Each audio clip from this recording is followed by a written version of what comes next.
এক মিনিটে বাংলাদেশ। শেখ হাসিনার ট্রেন বহরে হামলা মামলায় 18 আসামির জামিনে মুক্তি।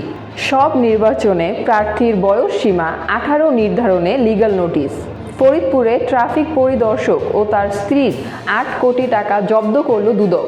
এনসিটিভি থেকে আরও 7 কর্মকর্তাকে সরালো শিক্ষা মন্ত্রণালয়। সুপার শপে পলিথিন ব্যাগ ব্যবহার বন্ধ ঘোষণা বললেন উপদেষ্টা রেজওয়ান আহমেদ।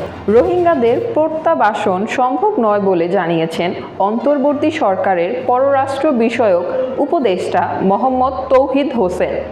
ঢাকায় এসেছেন অন্তর্বর্তীকালীন সরকারের প্রধান উপদেষ্টার আন্তর্জাতিক বিষয় সংক্রান্ত বিশেষ দূত Lutfe Siddiqui.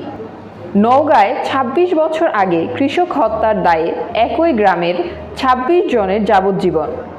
Press council chairman ও সাংবাদিক কল্যাণের এমডির চুক্তি বাতিল।